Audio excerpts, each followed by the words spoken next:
Channel Dipali eating show and creativity. তোমরা সবাই কেমন আছো? নিশ্চয়ই খুব খুব ভালো আছো। আমরাও মোটামুটি আছি। তো দেখো, আজকে আবার একটা রেসিপি নিয়ে পৌঁছে গেছি, তো সেটাই তোমাদের সঙ্গে আমি শেয়ার করব। তোমরা কিন্তু অবশ্যই আমার সঙ্গে থেকো, এই ভিডিওটা কিন্তু অবশ্যই শেষ অবধি দেখো। আর পুরনো বন্ধুদের অসংখ্য ধন্যবাদ আমার সঙ্গে থাকার জন্য। তোমরা এইভাবে আমার সঙ্গে থেকো, আমিও তোমাদের সঙ্গে আছি। একটা অবশ্যই লাইক দিও, একটা মিষ্টি কমেন্ট করো, আর বন্ধুদের সঙ্গে শেয়ার করো, যাতে ওরাও এই রান্নাটা রান্না করে খেতে পারে। আর নতুন বন্ধুদের বলছি, যারা আমার চ্যানেলটা ভিজিট করতে আসছো তারা আমার চ্যানেলটাকে সাবস্ক্রাইব করে থেকে যেও, আর বেল আইকনটা অবশ্যই ক্লিক করে দিও, যাতে আমার ভিডিওগুলো দেওয়ার সঙ্গে সঙ্গে তার নোটিফিকেশান তোমাদের কাছে চলে যায়। তোমরা আমার সঙ্গে থাকো, আমিও তোমাদের সঙ্গে আছি। তো তাহলে চলো, আমি চলে যাচ্ছি রান্নায়। তোমরা রান্না দেখতে থাকো, সঙ্গে থাকো, কেউ কিন্তু কোথাও যেও না, হ্যাঁ। আর অবশ্যই একটা কিন্তু লাইক দিয়ে তারপরে দেখা শুরু করো। তো চলো। তো দেখো, প্রথমে আমি একটা বাটনা তৈরি করে নেব। তো তার জন্য আমি যেটা যেটা নিয়েছি সেটা তোমাদেরকে বলে দিচ্ছি। দেখো, কিছু পেঁয়াজ নিয়েছি টুকরো করে অর্ধেক, আর কিছু ধনে পাতা, আর 3টে কাঁচা লঙ্কা, কাঁচা পাকা লঙ্কা। তো এটার আমি একটা পেস্ট বানিয়ে নেব। তো এটা আমার মেয়ের হাত, পেস্ট বানিয়ে নেবো। আর এদিকে দেখো, আমি 2টো ডিম সেদ্ধ করে নিয়েছি।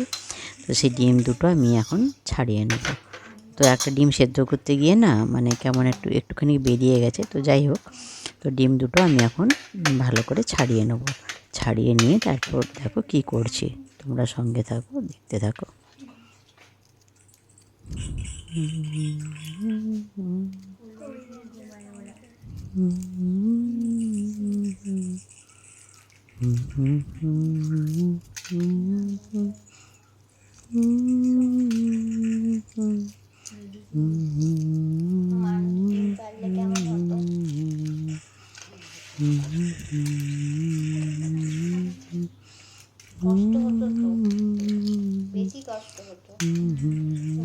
তো দেখো, এই ডিমটা যেহেতু একটু মানে ছাড়া বলেছিলাম না, একটুখানি বেরিয়ে গেছিলো পেটে, তো সেই জন্য এটা ছাড়াতেও একটু কষ্ট হচ্ছে।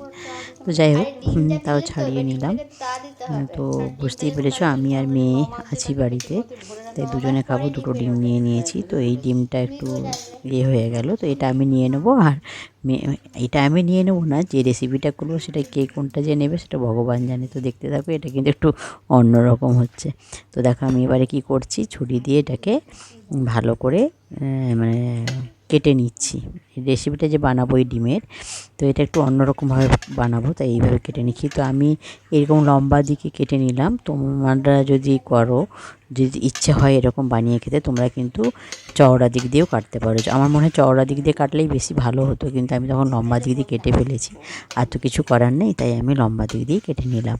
তো যাই হোক, তবে আমি তো পরে ভয়েস দিচ্ছি, তাই জানি টেস্টের কিন্তু কোনো পরিবর্তন হয়নি, বা ভালোই লেগেছিলো খেতে এরকম কাটলেও। আর পুরোটাও হয়ে যায়নি, ম্যাশও হয়ে যায়নি। তো দেখো, এখানে আমি সেই যে বাটনাটা করে নিয়েছিলাম, ধনে পাতা, কাঁচা লঙ্কা আর পেঁয়াজ, তো ওটাই আমি আগে একটা বাটিতে ঢেলে নিলাম। নিয়ে তারপরে দেখো কি করছি, একদম বেশি মশলা টশলা দিইনি, কিন্তু রান্নাটা না এত দুর্দান্ত হয়েছিল খেতে, যে আমার মেয়ে বলেছে যে এরপরে আর ডিমের ঝোল কিন্তু তুমি করবে না, এবারে ডিমের রান্না করলে কিন্তু এইভাবেই ডিমটা রান্না করবে, নাহলে আমি খাবো না। ও ডিমের ঝোল আর খেতে চাইছে না, এত টেস্টি হয়েছিল। তো দেখো, এই যে আমি বাটনাটা নিয়ে নিলাম, কড়াইতেই নিয়েছি, নিশ্চয়ই বুঝতে পারছি। এবার পরিমাণ মতো হলুদ দিয়ে দিলাম। তো তারপরে দেখো কি দিচ্ছি, পরিমাণ মতো লবণও দিয়ে দিলাম, হলুদ লবণ দিয়ে দিলাম। তারপরে আর কি দিচ্ছি দেখো, দেখতে থাকো, সঙ্গে থাকলে বুঝতে পারবে। আর দেখো, একটু সর্ষে বাটা আমার কড়াই ছিল, তো ওই সর্ষে বাটার জলটা আমি এতে ঢেলে দিলাম। তো সর্ষে বাটার খোসাগুলো তো আমি ফেলে দেবো, এখানে কালো আর সাদে 2টো সর্ষেই মেশানো ছিল। তো আমি অন্য একটা তরকারির জন্য করেছিলাম, তো এটা ফ্রিজেই রাখা ছিল, তাই এটাও দিয়ে দিলাম। তো দিয়ে আমি এটা চামচ দিয়ে নাড়লেও হতো, কিন্তু আমি ভাবলাম হাত দিয়েই নেড়ে দিই, চামচ আর নিতে গেলাম না। তো আর দিলাম দেখো সর্ষের তেল।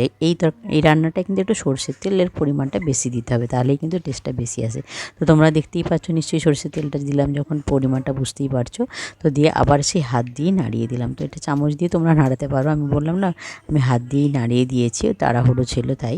তো সেজন্য কোনো অসুবিধাও হয়নি অবশ্যই। তো দেখো, এবারে আমি কি করছি, আর লবণটা আর একটু লাগবে মনে হলো আমার, তাই একটু লবণ দিয়ে দিলাম। দিয়ে এবারে কিছু কালো জিরেও আমি এর সঙ্গে মিক্সড করে দিলাম। তো এই যা মশলা দিলাম, এবার আমি ডিমগুলোকে আস্তে আস্তে করে বসিয়ে দিচ্ছি। বুঝতেই পেরেছো, কাটাটা আমার একটু ভুল হয়ে গেছে। ভুল মানে কি, চওড়া দিক দিয়ে কাটলে হয়তো কুসুমটা এরকম মানে হতো না, তাই আমি আস্তে আস্তে করে ডিমগুলোকে এই মশলাটার সঙ্গে বসিয়ে দিচ্ছি, মানে মশলাটাতে দিয়ে দিচ্ছি, বসিয়ে দিচ্ছি বলতে দিয়ে দিচ্ছি। তো দেখো ডিমগুলো আমি দিয়ে দিই, দেখতে থাকো, সঙ্গে থাকো। হুম হুম হুম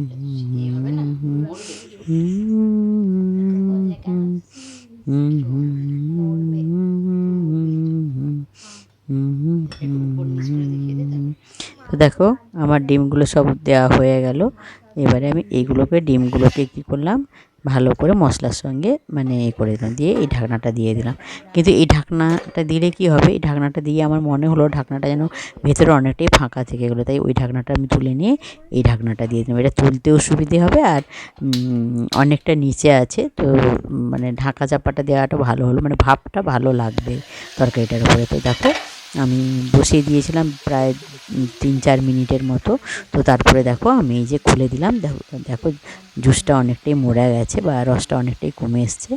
তো আর একটু কমাবো, দিলেই কিন্তু আমার রান্নাটা কমপ্লিট হয়ে যাবে। তো দেখতেও যেমন হয়েছে, রান্নাটা দেখেই বুঝতে পারছো কি সুন্দর, যেমন কালার তেমন দেখতে, তেমনি কিন্তু এটার মানে স্বাদটাও অপূর্ব হয়েছিল, তোমাদেরকে বলে বোঝাতে পারবো না। আর আমি দুটো কাঁচা লঙ্কাও এর সঙ্গে অ্যাড করে দিয়েছিলাম মাঝখানে একবার ঢাকনা খুলে, তো সেটা তোমাদের দেখানো হয়নি। তাই দেখতে পাচ্ছ একটা পাকা কাঁচা লঙ্কা, একটা কাঁচা লঙ্কা, তো এইভাবেই এসেছিলো। তো কেমন হয়েছে তোমরা অবশ্যই বলো, আর একবার কিন্তু অবশ্যই রান্না করে খেয়ে দেখো, সত্যি তোমার টেস্টটা ভুলতেই পারবে না, এত সুন্দর হয়েছে। আর এত তাড়াতাড়ি হয়ে যায় তোমাদেরকে বলতে পারবো না। খুব একটা বেশি মশলাও তো দেখলে আমি কিছু অ্যাড করিনি, আর খুব এই 5 মিনিট ম্যাক্সিমাম হলে 5 মিনিট সময় লাগে রান্নাটা হতে। ডিম যদি সেদ্ধ করে নাও, ডিমটা তো সেদ্ধ করেই নিতে হবে, নাহলে হবে না, 5 মিনিট মতো সময় লাগবে। তো দেখো খুব সুন্দর হয়েছিল। তারপর আমি আমার মেয়েকে চা দিয়েছিলাম একটু, তো মেয়ে খেয়ে কী বলছে সেটা তোমরা শোনো।